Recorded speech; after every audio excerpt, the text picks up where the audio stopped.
Today on Rappler, journalists ask COMELEC to junk its rule requiring prior approval for interviews with candidates. A petition seeks to disqualify 3 political families in the May polls for violating the constitutional ban on political dynasties. And U.S. Ambassador Harry Thomas apologizes for the damage done by a U.S. vessel to the Tubataha reef.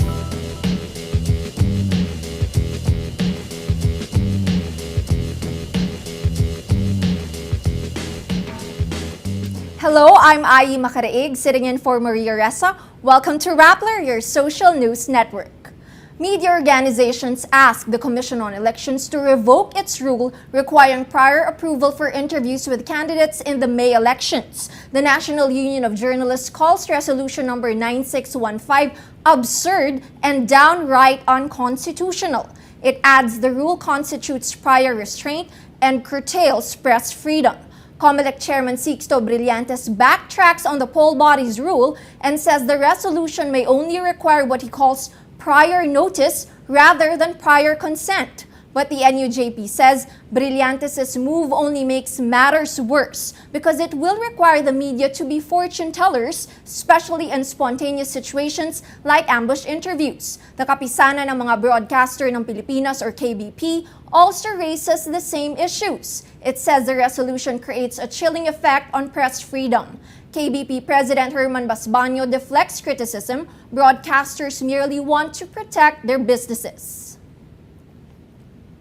There's a petition to disqualify candidates belonging to 3 political families. Lawyer Alex Lacson says he will lead a test case before the Supreme Court seeking the disqualification from the May elections of the Pinedas of Pampanga, the Dutertes of Davao, and the Villafuertes of Camarines Sur.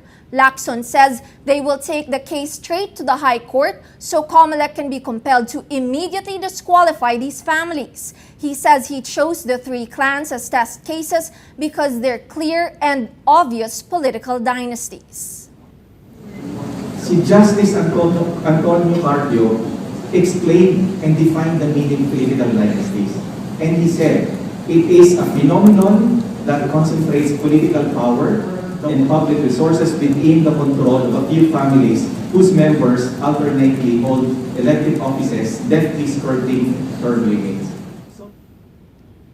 Lacson says the absence of an implementing law allows political dynasties to skirt the Constitution. Lacson was one of the Liberal Party senatorial candidates in 2010. The Pinedas, the Dutertes, and the Villafuertes are not members of the LP.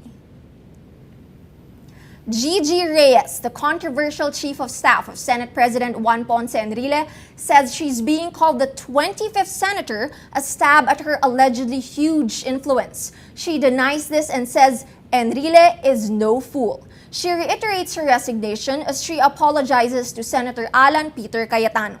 This report. Ayaw na niya dahil kung ano-ano sinasabi nila na there is an illicit relation involved mahirap naman yun. Babae yun. There's no convincing Senate President Juan Ponce Enrile's controversial chief of staff. Despite Enrile's wishes, lawyer Jessica Gigi Reyes insists on resigning. In a statement Friday, she brands as malicious and horrible speculation of an affair with her boss. But that's not the only reason she's stepping down. Reyes reveals she disagrees with how Enrile handles a controversy over his decision not to give 4 critics additional Senate funds. Reyes says Enrile should resign as Senate President for good, with many allies and even the Senate Secretary refusing to defend him. She also apologizes for calling Senate Minority Leader Alan Peter Cayetano a hypocrite, but says he's lying about her influence in the Senate. Cayetano doubts her sincerity. Kasi may nagsabi lang sa akin apology pero may pitik pa rin. So I don't mind, no? But I didn't link him romantically or anything like that, no? The minority leader also questions Enrile's apology last Wednesday as the Senate president goes on digging up his late father's supposed debt just a day later in a campaign sortie in Laguna. Cayetano says his family just tries to take it in stride. Biruan lang namin sa pamilya na wala daw kaming utang na loob pero may utang kaming kahoy. At sa susunod daw, pati daw yero, pati simento, pati hollow blocks, i-check na rin namin kung saan nanggaling. Cayetano will file a resolution for an audit of Senate funds Monday. He says this will finally put the controversy to rest. But Enrile drags the issue farther. He and his allies in the opposition United Nationalist Alliance accused Cayetano of making noise for his re-election bid. On the campaign trail, Enrile gets even more personal. Marahil, pinakamatanda na nandito ngayon dito sa loob ng Rosario. 89 años. Gurang na. Mahina na ang tuhod. Pero pinagtibintangan pa rin nila na merong mga iniibig. Kaya, okay lang na pinagtibintangan na kung mga kasama ko sa Senado, sobrang hindi siguro nila kaya gumawa ng bata.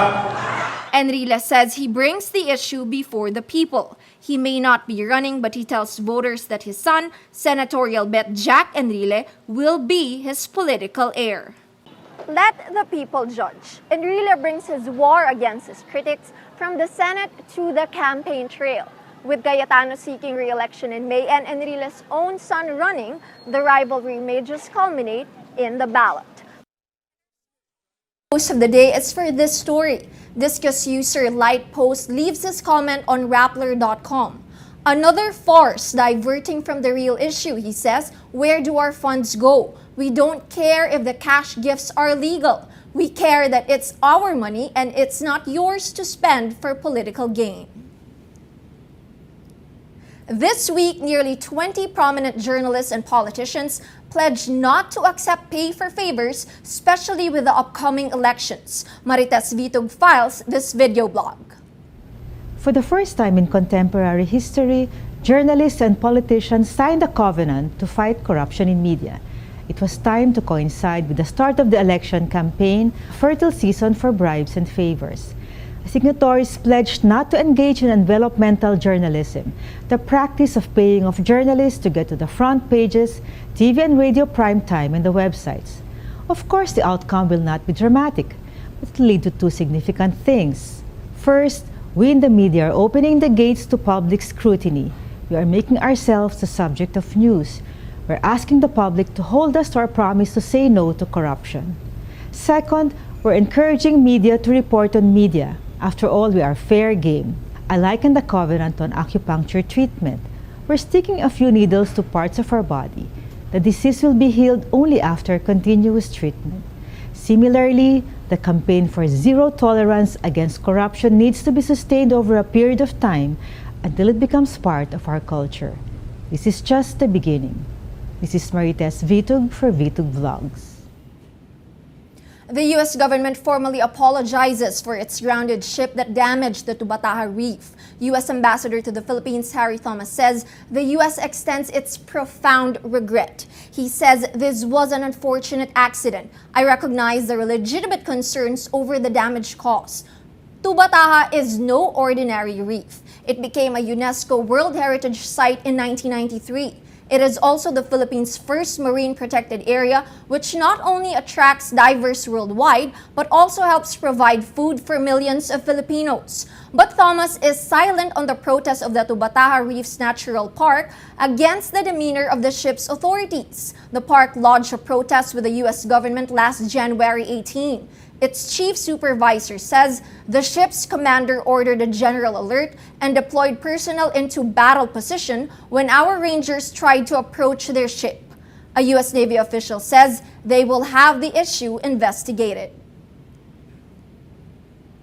Anti-corruption efforts and economic reforms in the Philippines impress visiting U.S. businessmen, but lingering issues concern them. United States-Philippine Society President John Maisto says the Aquino government's battle against graft inspires investor confidence. USPS co-chair Manny Pangilinan says members of the U.S. delegation are impressed with the reforms, but the businessmen say other factors are deterring investments like high energy costs and inadequate infrastructure, especially for the growing tourism sector.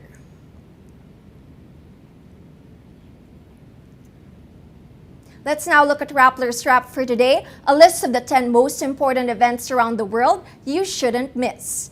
At number 1, the United Nations launches an investigation into the impact of drone strikes and targeted killings on civilians. UN Special Rapporteur on Counterterrorism and Human Rights Ben Emerson says there's a need for accountability when strikes go wrong.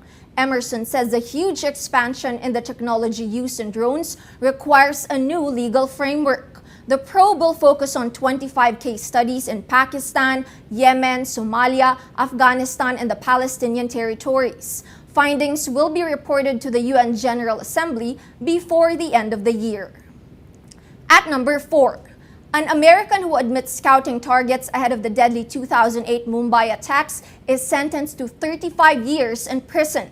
David Coleman Headley pleads guilty in 2010 to 12 charges related to the carnage in Mumbai and a second plot to attack a Danish newspaper that published cartoons of the Prophet Muhammad. He convinced U.S. prosecutors to let him live after he was caught on tape plotting the attack. At number 7, a regional party in India's Maharashtra, the Shiv Sena, gives away knives to women supporters to help protect themselves from rapists. The move comes after protests over the brutal gang rape of a medical student in New Delhi in December. The knives were given away at a birthday celebration of a party official. Thousands more will be distributed in the coming days. And at number 10, online auction giant eBay bans the sale of dolls linked to Quentin Tarantino's blood-soaked Western film about a freed slave, Django Unchained. eBay says the dolls are offensive. The toy maker who manufactured the dolls already discontinued them after protests from advocacy groups. For the full top 10, visit Rappler.com's The Wrap. Every story on Rappler has a mood meter which gives you 8 emotions to choose from.